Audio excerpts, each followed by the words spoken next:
नमस्कार, मैं सुनील कुमार आपका स्वागत करता हूं आपके अपने चैनल क्या ऐसा होता है में।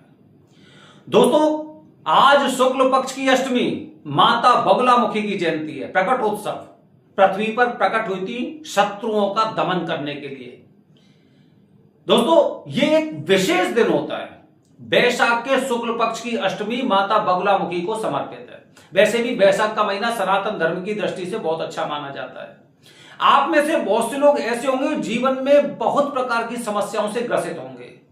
किसी ने कुछ कर दिया, किसी में भूत प्रेत की बाधा हो गई, काला जादू हो गया, तंत्र मंत्र के टोटके हो गए, या फिर घर परिवार में कुछ इस तरह की स्थितियां परिस्थितियां हो चुकी हैं कि घर में घुसने का मन नहीं करता है। ऐसा लगता है घर में कुछ नकारात्मक शक्तियां प्रवेश कर गई हैं। तब हम दोस्तों एक ऐसा स्थान ढूंढते हैं जहां पर हमें इन सब समस्याओं से मुक्ति मिल सके। जब हम जगह जगह देखते हैं, कोई कहता है कि चलिए आप कामाख्या देवी के यहाँ पर पूजन करने आइए, कोई किसी स्थान को बताते हैं, यहां तक कि काफी लोग तो अन्य धर्म के लोगों के पास भी पहुंच जाते हैं, जबकि वो जानते हैं कि सनातन धर्म में समस्याएं तो समाधान भी है। बहुत कम लोग ऐसे होते हैं जो समझ पाते हैं कि माता बगुलामुखी शत्रुओं का दमन करने में पहले नंबर पर है। जो 10 महाविद्याएं बताई गई है सनातन धर्म में, उसमें 8वीं महाविद्या माता बगुलामुखी है, 8वीं महाविद्या। और वैसे भी 8वें भाव को कुंडली में मृत्यु का, आयु का या फिर अचानक से होने वाली घटनाओं से जोड़ा जाता है। जब भी मृत्यु तुल्य कष्ट होता है, नकारात्मक शक्तियां घेर लेती हैं, काला जादू, तंत्र मंत्र, टोटके या फिर भूत प्रेत की बाधा, तो अंत में लोग यहां पर आते हैं। बहुत जगह जगह चक्कर खाने के पश्चात उन्हें एक रास्ता दिखाई देता है कि अगर मैं माता बगुलामुखी के यहां पर विशेष प्रकार का पूजन करने चला जाता हूं तो निश्चित रूप से इन समस्याओं से मुक्ति मिल जाएगी। लेकिन दोस्तों, इससे पहले क्या होता है कि हमें पता ही नहीं चलता कि आखिरकार हमें कौन सा कार्य और कहां पर करना चाहिए। काफी कम ऐसे लोग होते हैं जो समझ सकते हैं कि मुझे नलखेड़ा जाना है, माता बगुलामुखी में पूजन करना है। लेकिन किसी भी प्रकार का पूजन करिए, पूजन करना आजकल एक बहुत बड़ा चैलेंज हो गया है। समझ में नहीं आता कौन सही कह रहा है, कौन गलत कह रहा है। विधि विधान वाला पूजन कौन सा है, सही पूजन कौन सा है, कैसे पूजन होगा, कब पूजन होगा। 100 में से एक नहीं, मैं आपको बता रहा हूं करीब लाख में से एक इंसान आपको सही जानकारी दे सकता है कि माता बगुलामुखी का पूजन कब करना चाहिए। दोस्तों, हालांकि तीक्ष्ण दारुण नक्षत्र होते हैं। तीक्ष्ण दारुण, उनमें कौन कौन से नक्षत्र होते हैं? आर्द्रा, आश्लेषा, ज्येष्ठा और मूला। ये 4 नक्षत्र विशेष नक्षत्र होते हैं। इनमें माता बगुलामुखी का किया गया पूजन कभी व्यर्थ नहीं जाता है। जिस उद्देश्य के लिए आएंगे वो उद्देश्य आपका 100% पूरा होता है। या फिर शनिवार का दिन भी हम ये पूजन कर सकते हैं। लेकिन नक्षत्रों की विशेष भूमिका होती है। जो 4 नक्षत्र बताए, 4 नक्षत्र में आपको समस्याओं से समाधान मिल जाएगा। शनिवार को थोड़ा सा कम मिलेगा। इस बार दोस्तों 24 तारीख शुक्रवार की है। आज शुक्रवार है, शुक्रवार की 24 तारीख है माता बगुलामुखी का प्रकटोत्सव है, जन्म जयंती है। इस दिन भी आप पूजा कर सकते हैं। लेकिन काफी लोग ऐसे होंगे जिनके पास जानकारी बाद में पहुंच रही है। तो दोस्तों, बाद में जिनके लिए जानकारी पहुंच रही है वो ध्यान रखिए, इस बार विशेष मुहूर्त बनना है 25 तारीख को, क्योंकि शनिवार के दिन आश्लेषा नक्षत्र भी मिल गया और दिन भी मिल गया, तो निश्चित रूप से समाधान भी मिल जाएगा।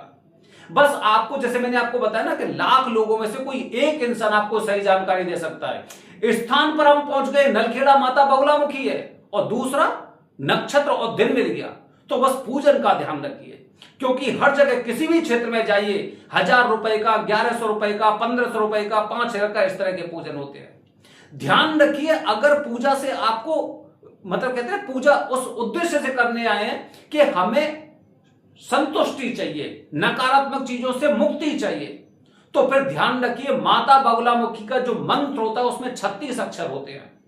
इसीलिए कम से कम 36,000 माता बगुलामुखी का जाप यहां पर हवन के दौरान करना चाहिए। और जैसे आप हवन की सामग्री देखेंगे ना, जैसे जैसे दक्षिणा बढ़ती जाती है वैसे वैसे वो सामग्री बढ़ती जाती है।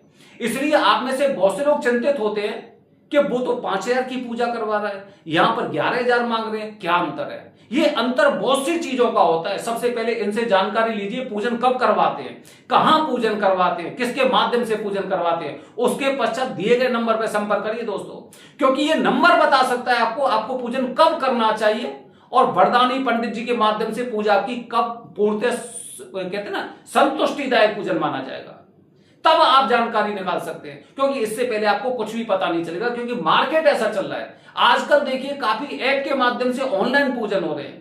बताओ, ऑनलाइन पूजन हो रहे हैं।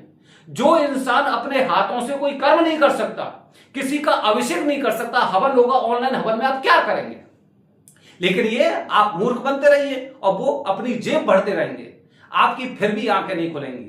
दोस्तों हमेशा ध्यान रखिए, अगर आईसीयू में ट्रीटमेंट चाहिए तो आईसीयू के अनुसार ही आपका इलाज चलना चाहिए। अगर आप डिस्पेंसरी का ट्रीटमेंट ले रहे हैं तो डिस्पेंसरी जैसा ही मिलेगा। जैसी समस्या हो उसी तरह का आपको समाधान लेना चाहिए, ये आपको सबसे पहले समझना चाहिए।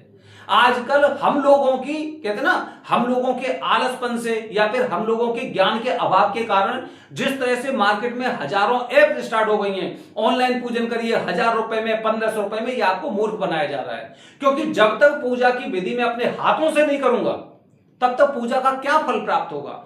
स्थान भी महत्वपूर्ण होता है, स्थान महत्वपूर्ण होता है। जिस स्थान पर जाते हैं ना, वहां पर पैर रखते ही शरीर के रोम रोम खुल जाते हैं। स्थान महत्वपूर्ण होता है। हम क्यों कहते हैं कि पूजा के लिए सबसे पहले उचित स्थान और मुख्य स्थान होना चाहिए, शुभ मुहूर्त होना चाहिए, पूर्ण पूजन होना चाहिए। यह हमेशा आपको पहले से ध्यान रखना है। ये आप ऑनलाइन पूजा करवा कर दूसरों का जेब भर रहे हैं, इसके अलावा कुछ भी नहीं कर रहे हो, और लास्ट में आप आरोप लगा सकते हैं सनातन धर्म पर कि हमने वहां पर भी पूजा करवा ली लेकिन किसी प्रकार का कोई लाभ नहीं मिला। क्यों लाभ नहीं मिला? क्योंकि आपने विधि विधान से सारे कार्य नहीं किए।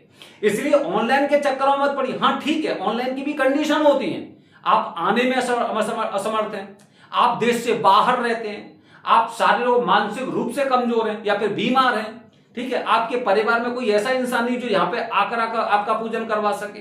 कुछ ऐसी कंडीशन हो सकती है, लेकिन यदि आप चलने लायक भी हैं, अगर आप आने लायक भी है, फिर भी आपको यहां पर आकर पूजन करना चाहिए। केवल यही पूजन नहीं, जो भी पूजन है, कुंडली में किसी प्रकार की समस्या है या फिर ऊपर नीचे के जितने प्रकार के चक्कर हैं, आपको यहां पे आकर पूजन करना चाहिए।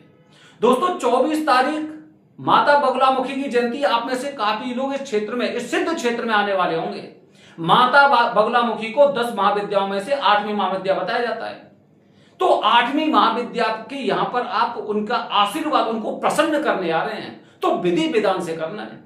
कोई भी ऐसा नहीं हो, क्योंकि काफी बार ऐसा होता है जब चीजें पूर्ण रूप से नहीं होती हैं तो वो हमारे लिए ही नुकसानदायक हो जाती हैं, हमारे लिए, क्योंकि हमने पूर्ण रूप से पूजन नहीं किया।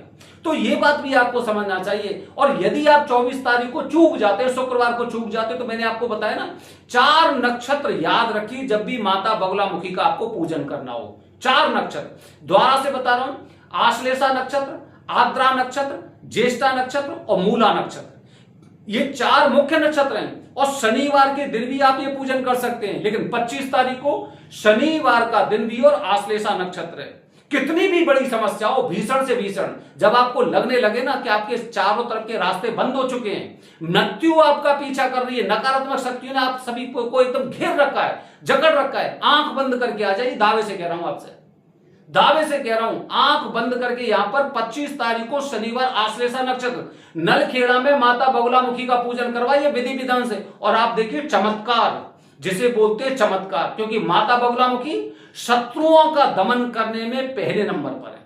शत्रुओं का दमन करने में, जब शत्रु हमारे मार्ग में इस तरह से कांटे बिछा देते हैं तो डरने की आवश्यकता नहीं है, रहम की भीख मांगने की आवश्यकता नहीं है। हम धर्म के अनुसार करेंगे और शत्रुओं का दमन करेंगे माता बगुलामुखी को प्रसन्न करके। क्योंकि माता बगुलामुखी की शरण में जो इंसान चला जाएगा, निश्चित रूप से सारी प्रकार की समस्याओं से, दुष्टों से, नकारात्मक शक्तियों से, भूत प्रेत की बाधाओं से, काला जादू से, तंत्रमंत्र टोटकों से, हर प्रकार से मुक्ति यहां पर आपको मिल सकती है। यह मुख्य स्थान है नलखेड़ा में माता बगुलामुखी का। तो ध्यान रखिए, यदि आप 24 तारीख को चूक जाते हो, 25 तारीख को भी आप पूजन कर सकते हैं, लेकिन पूजन पूर्ण विधि विधान से। दोबारा से बता रहा हूं, जैसे कि माता बगुलामुखी के मंत्र में 36 अक्षर हैं, ध्यान रखिए कम से कम 36,000 मंत्रों का जाप करिए। वैसे भी किसी भी प्रकार का पूजन हो, किसी प्रकार की पूजा हो, जब वो पूजन जाप सहित किया जाता है तो उसका अनंत गुना फल प्राप्त होता है। आपको पता है, जब भगवान शिव जी पे कोई उपाय करने की बोलते हैं तो क्या कहते हैं, इसमें काले तिल डाल लेना। क्यों? जिससे वो कष्ट आपका तिल तिल खत्म होता है। और तिल तिल खत्म कैसे होगा? जब उसके साथ मंत्रों के जाप होंगे। किसी भी प्रकार की कुंडली में समस्या हो, राहु केतु से समस्या हो, मंगल की समस्या हो, हम क्या कहते हैं, जाप सहित पूजन आपका सर्वश्रेष्ठ माना जाता है। तो ध्यान रखिए दोस्तों, 24 तारीख और 25 तारीख बस आपको नियमों का पालन करना है। मुख्य स्थान पहुंच गए, पूर्ण पूजन पहुंच गए, शुभ मुहूर्त देख लिया और पूजा से वरदानी पंडित जी के माध्यम से, क्योंकि वरदानी पंडित जी संतुष्टि नहीं तो किसी प्रकार की दक्षिणा नहीं। हर हर महादेव, हरिओम।